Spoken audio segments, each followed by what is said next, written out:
Hey guys, welcome to another story time with Mr. Andrew. Oh, I'm getting sore sitting here because I've been sitting reading all these books. I found this book and I'm so excited to share with you because there was a movie that came out called Hidden Figures, and it was about these three amazing women that helped change NASA, and one of her names was Katherine Johnson. So this book is about counting on Katherine and how Katherine Johnson saved Apollo 13.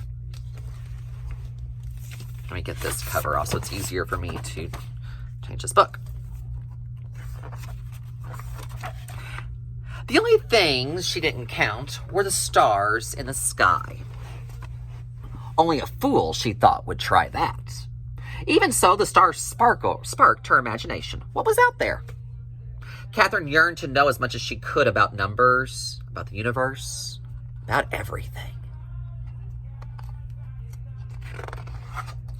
Katherine's boundless curiosity turned her into a star student. She was so bright, she skipped 3 whole grades.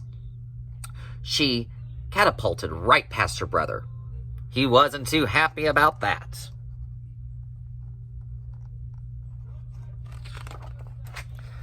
By the time she turned 10, Katherine was ready for high school.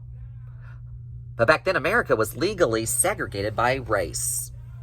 Her town's high school didn't admit black students of any age. Katherine burned with fury. She wanted more than anything to keep learning.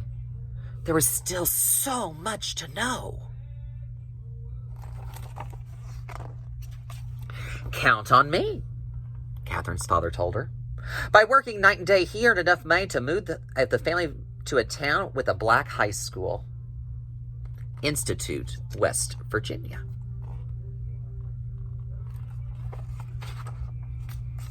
Katherine loved high school. She was good at every subject, but math was still her favorite. She dreamed of becoming a research mathematician, making discoveries about the number patterns that are the foundations of our universe. In those days, though, there were no jobs as research mathematicians for women. Professions most available to them were teaching and nursing. So Katherine became an elementary school teacher. She liked her job, and she loved her students, but she never stopped dreaming about exploring numbers. In the 1950s, the U.S. government's National Advisory Committee on Aeronautics, the NACA, hired thousands of new employees. It even started hiring black women as mathematicians. Katherine heard about the mathematician jobs. Her heart raced with excitement. Perhaps her dream could come true after all. But when she applied for one of the positions, she was told they were already filled. Katherine had to wait a whole year until new spots opened up. Her patience paid off. She got the job. A few years later, the Soviet Union sent a rocket ship into space, launching a space race with the United States. NACA was rolled into a new space agency, the National Aeronautics and Space Administration, NASA. Katherine now found herself at the heart of America's space program. She worked as a computer. Electronic computers were not widely used yet, calculating long series of numbers. All the computers were women. They were given the tasks that men thought were boring and unimportant. That didn't bother Katherine. She knew that without her contributions, a spaceship couldn't reach its destination nor safely return to Earth.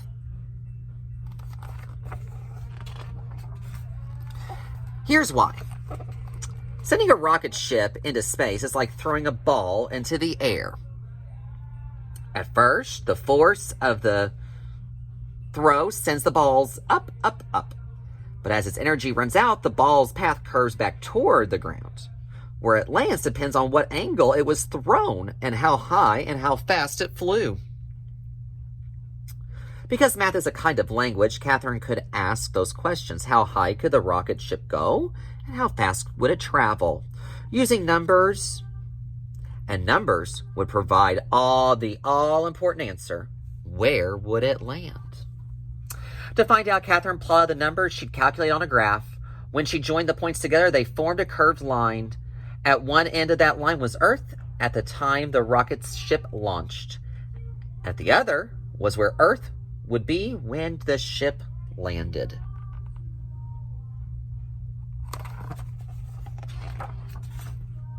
Katherine's reputation for accuracy and strong leadership skills, she was known for asking plenty of questions, got her promoted to Project Mercury, a new program designed to send the first American astronauts into space.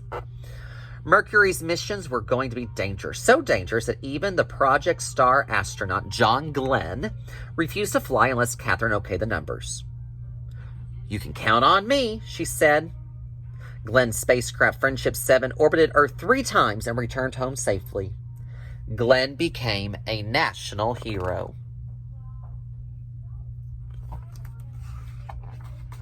Katherine was promoted again. Now she was asked to calculate the flight paths for Project Apollo, the first flights to the moon. "Count on me," she said.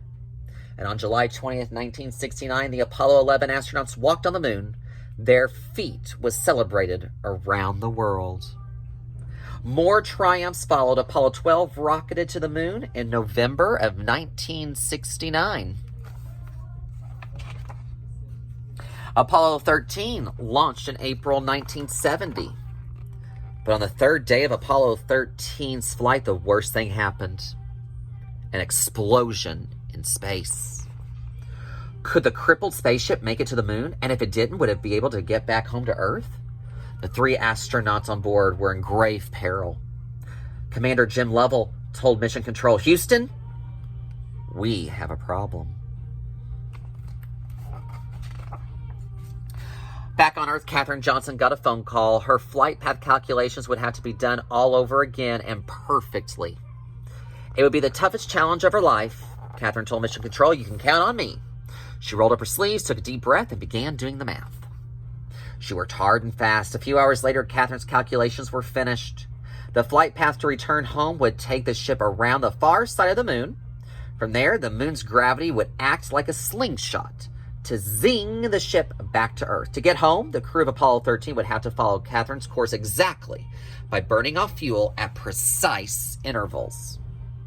If the astronauts made a mistake, their ship would drift through space forever.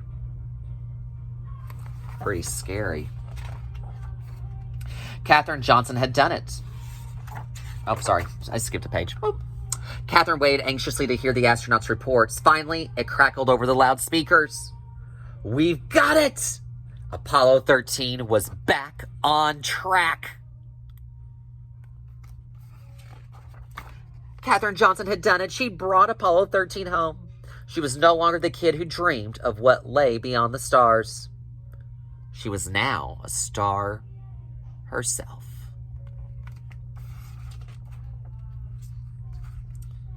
And Katherine Johnson actually just passed away very recently, I believe at the age of 103 or 101. She was over 100 years old. So this is a wonderful story about that. And if you enjoy this story, there are more stories now about the other women, and you can check out that movie, Hidden Figures. Have a great day, guys. Bye.